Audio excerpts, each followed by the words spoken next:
Olá, pessoal, seja bem-vindo a mais uma aula sobre compaixão e autocompaixão.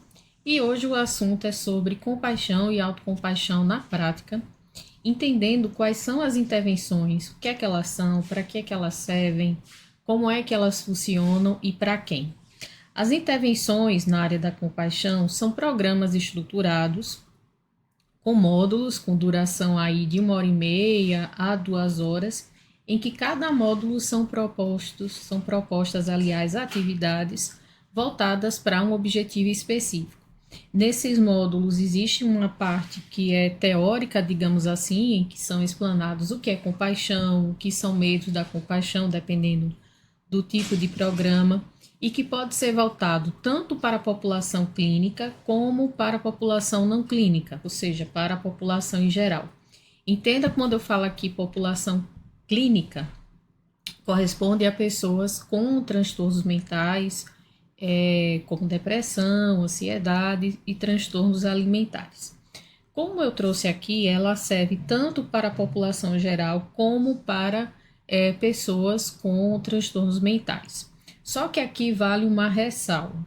Para que as pessoas adentrem nessas intervenções, nesses programas estruturados, normalmente há uma triagem clínica, porque existem certas condições que podem vir associadas a esses transtornos mentais que fazem com que a pessoa não possa adentrar a estes programas. Vou citar aqui algumas situações, por exemplo, uma pessoa que tem ideação suicida, alguém que de repente está passando por um luto recente, e cada programa vai ter os seus critérios, tanto de permissão de entrada, que a gente chama de critério de inclusão, como os critérios para barrar o acesso dessas pessoas. E por isso, é muito importante que você que de repente tem interesse em adentrar em um grupo desse, ou mesmo quer se desenvolver nessa área, que preste atenção ao seguinte: quando você procurar um programa de compaixão e de autocompaixão, procure saber quem é aquela pessoa, se ela tem um mínimo de preparo, se ela tem conhecimento na área, se de repente ela já participou de algum programa, se ela tem uma formação específica, porque, gente, é o seguinte: a autocompaixão e a compaixão, principalmente para as pessoas que passaram por algum tipo de situação abusiva na infância, existe um fenômeno que é chamado de backdraft. O que é isso? O backdraft é como se fosse uma revivência muito forte de uma questão em que a pessoa ela foi abusada de uma certa forma.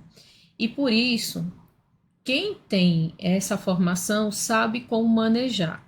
Psicólogo sabe? Sabe. Mas é preciso ter um conhecimento bem específico para saber como manejar quando acontece isso, que isso pode acontecer tanto para essas pessoas como para aquelas que têm medos da compaixão, como eu expliquei em outra situação.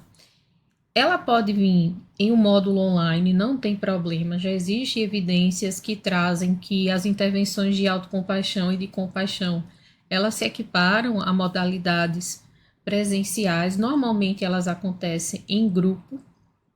Eu não tenho conhecimento de programas que tenham uma estrutura individual. E como eu falei, ela pode ser tanto voltado para a população clínica, tendo esse cuidado, e para a população em geral, mas também é necessário que se tenha cuidado. Bom, e quais são as principais, né? Eu vou trazer três, mas se vocês forem pesquisar, existem outras. E a primeira que eu trago é a da própria ANEF, né? Que é o MSC, ou Programa de Autocompaixão Consciente. E aqui trago algumas atividades que são normalmente propostas, como a pausa compassiva, a bondade amorosa, dar e receber compaixão. É um programa de 8 encontros semanais com duração de 2 horas, tá?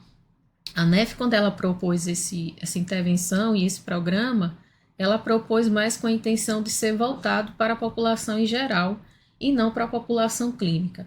Mas em outra aula eu vou trazer as evidências que demonstram que ela também tem efetividade na população clínica. Antes que eu esqueça, gente, uma coisa que eu esqueci de falar antes. Gente, as intervenções na área de compaixão e da autocompaixão, elas não podem servir como um substituto da psicoterapia, tá? Ele corresponde a um tratamento complementar. Então, se você tem ansiedade, depressão e de repente quer participar de um programa estruturado, tudo bem, não tem problema, né? Tendo todo aquele cuidado que eu já expliquei no início da aula.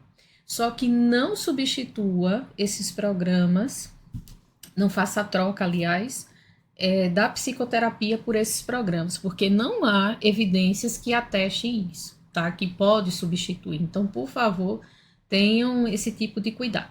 Dando sequência aqui. O próximo programa é o treinamento da mente compassiva, que aí o Paul Gilbert, quando ele estruturou para uma abordagem clínica, ele foi especificamente traçado, de acordo com a teoria que eu expliquei em outro momento aqui em outra aula, para as pessoas que têm altos níveis de vergonha e de autocrítica e de crítica interna, tá?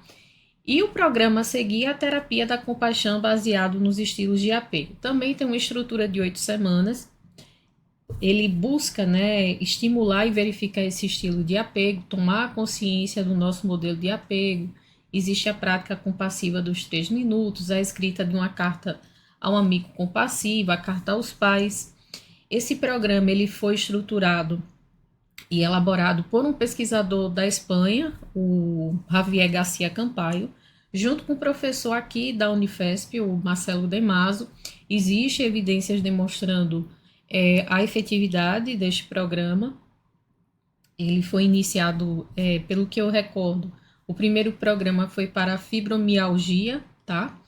E cada vez mais ele vem sendo desenvolvido. Existe um instituto aqui no Brasil que oferta, né, a terapia da compaixão, baseada nos estilos de apego, tanto como uma prática, como uma formação de instrutores, tá? Espero que essa aula tenha sido interessante para você que está assistindo. Se você gostou, dá um like. Não se esquece de se inscrever no canal e também solicito que vocês cliquem no link aqui do Apoie-se e conheçam um pouco das iniciativas e, enfim, daquilo que vocês podem receber como recompensa apoiando aqui o canal. E a gente se vê na próxima aula. Até mais!